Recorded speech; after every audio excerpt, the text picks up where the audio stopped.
नमस्कार दोस्तों, मैं हूँ रितिका पांडे और रितिका स्पीक्स में आपका स्वागत है। वक्फ अमेंडमेंट बिल 2025 ये इतना जरूरी क्यों है? इस पे इतने बवाल क्यों हो रहे हैं? चलिए आज हम डिस्कस करने की कोशिश करते हैं और समझते हैं इस टॉपिक को पूरे डिटेल में। ये प्रॉपर्टी किसकी है? सरकार की, किसी इंडिविजुअल की या वक्फ बोर्ड की?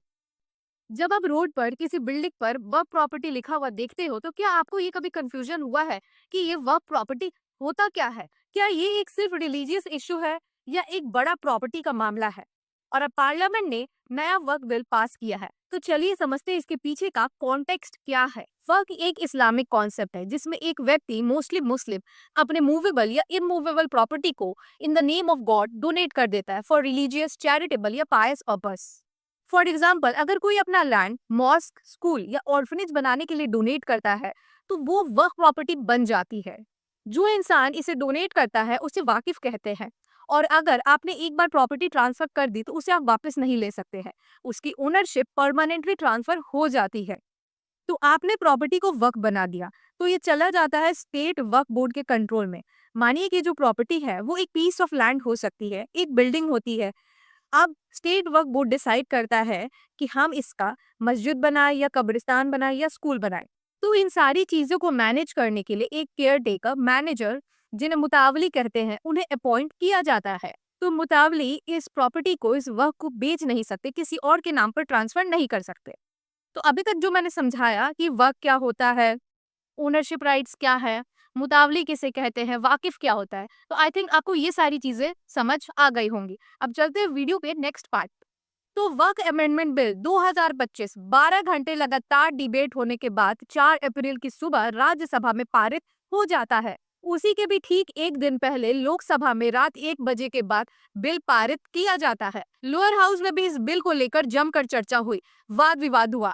लोकसभा और राज्यसभा में इस कानून को मंजूरी मिलने के बाद वक्फ एक नए कानून के अंतर्गत चलेगा, unified Waqf management, empowerment, efficiency and development act. उम्मीद, प्रधानमंत्री श्री नरेंद्र मोदी जी ने कहा है कि इस बिल का पास होना एक वाटरशेड मोमेंट है और इस दिन को याद रखा जाएगा। आर्टिकल 370, सीएए, राम मंदिर और अब वक्फ अमेंडमेंट भी एक मास्टर स्ट्रोक में ऐड हो जाता है। लेकिन इतना बहस, इतना टाइम, इतना एफर्ट्स लगाने के बाद इस बिल से होता क्या है? किसकी उम्मीद जगती है और किसका नुकसान होता है? असली एजेंडा क्या है इसके पीछे? Appeasement politics versus distraction politics तो और नहीं होगा।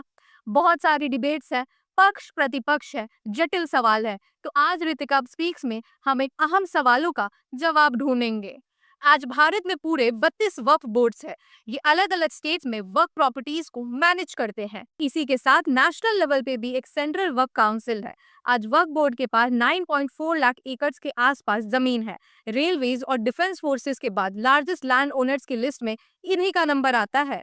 तो इनकी थ्योरी के अकॉर्डिंग, थ्योरी में जमीन से जो आय मिलती है, जो इनकम मिलती है, उससे मजहब, तामिल, मस्जिद, वेलफेयर, इन सब चीजों के लिए आप इस्तेमाल कर सकते हैं। लेकिन दुनिया थ्योरी के हिसाब से नहीं चलती है। इस बात में कोई शक नहीं है कि सालों से वक्फ बोर्ड अपनी प्रॉपर्टीज का ढंग से इस्तेमाल नहीं करती आई है।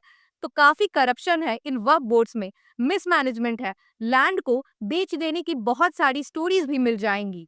इसके साथ साथ आरोप है कि वक्फ बोर्ड के मेंबर्स कई बार अपनी मन मर्जी से दूसरों का जमीन हड़पना चाहते हैं। 8 साल तक आप सरकार में रहे हैं, हमारे देश में मुसलमान इतना गरीब क्यों है?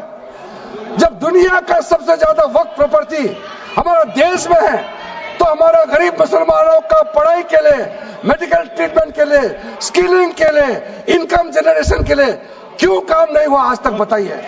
ये दुनिया का सबसे बड़ा वक्फ प्रॉपर्टी अगर हिंदुस्तान में है तो उस प्रॉपर्टी से गरीबों का उत्थान के लिए, लोगों का भला के लिए अगर ये सरकार नरेंद्र मोदी जी के नेतृत्व में गरीब मुसलमानों के लिए काम कर रहा है तो इसमें आपत्ति क्यों होना चाहिए? किरण रिजिजू ने अलग अलग मुद्दे उठाए और सबसे पहले यह बताया कि नया कानून लाने की जरूरत उनकी सरकार को अब क्यों महसूस होती है।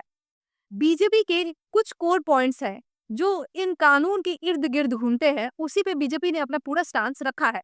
तो चलिए देखते हैं। वक्फ बाय यूजर का प्रावधान, जिससे वक्फ बोर्ड बिना ढंग के सबूत के, बिना कागज के, सालों से अगर कोई प्रॉपर्टी वो इस्तेमाल करते आए हैं, कब्रिस्तान, मस्जिद, उससे वो जमीन वक्फ डिक्लेयर कर सकते हैं। वक्फ एक्ट का सेक्शन 40 का जो प्रावधान है, जिसके तहत वक्फ बोर्ड के पास हक होता है कि वो डिसाइड करे कि कौन सी जमीन वक्फ के अंडर फॉल करती है या नहीं। आरोप यह है कि वक्फ बोर्ड अक्सर अपनी मनमानी करता है और अलग अलग जमीन को वक्फ के अंडर ग्रैब करने की कोशिश करता है। अगर कोई आदमी या संस्था वक्फ बोर्ड के क्लेम को चैलेंज करता है तो वक्फ ट्रिब्यूनल सिस्टम में ढंग से इंसाफ नहीं मिल पाता है। इन सब के बावजूद वक्फ के पास जो अपनी खुद की प्रॉपर्टीज है, उन्हें बहुत ही खराब तरीके से मैनेज किया गया है। इनकम जनरेशन के मामले में फेल हो चुकी है। गरीब मुसलमानों के लिए हेल्थ केयर, एजुकेशन, स्किलिंग, जो यहाँ से पैसा कमा के हो सकता था, उसका कोई ध्यान नहीं दिया गया है। मुसलमान महिलाओं के लिए भी कुछ नहीं किया गया है। तो आप समझते हैं कि बीजेपी सरकार की तरफ से क्या नया लाया गया है। अब सेंट्रल वक्फ काउंसिल और स्टेट वक्फ बोर्ड में नॉन मुस्लिम मेंबर्स को भी शामिल किया गया है। इसका उद्देश्य गवर्नेंस में डाइवर्सिटी और इंक्लूसिविटी बढ़ाना है। सिर्फ वही प्रॉपर्टी वक्फ डिक्लेयर की जा सकती है जो ऑफिशियली वक्फ डिक्लेयर या एंडो की गई हो। वक्फ बाय यूजर कॉन्सेप्ट, जिसमें किसी प्रॉपर्टी को सिर्फ इस्तेमाल के आधार पर वक्फ माना जाता था, अब हटा दिया गया है। सरकार को वक्फ प्रॉपर्टीज के मैनेजमेंट पर अधिक अधिकार दिया गया है, जिससे ट्रांसपेरेंसी एंड अकाउंटेबिलिटी बढ़ सके। वक्फ बोर्ड्स में अब मुस्लिम महिलाएं, शिया, सुन्नी, बोहरा, आगा खानी जैसे विभिन्न मुस्लिम संप्रदाय के लोगों को रिप्रेजेंटेशन दिया गया है, जिससे सभी कम्युनिटीज की भागीदारी सुनिश्चित हो। वक्फ प्रॉपर्टीज के सर्वे और रजिस्ट्रेशन प्रोसेस को सुधारने के लिए अब कलेक्टर या डिप्यूटी कलेक्टर रैंक के ऑफिसर को सर्वे कमिश्नर की जगह अपॉइंट किया गया है। इससे प्रॉपर्टी रिकॉर्ड्स की एक्यूरेसी बढ़ेगी। वक्फ ट्रिब्यूनल के डिसीजंस के खिलाफ अब हाई कोर्ट में 90 दिन के अंदर अपील की जा सकती है, जिससे लीगल रिकोर्स का स्कोप बढ़ता है। आई होप आपको वक्फ के बारे में सब चीजें क्लियर हो गई होंगी।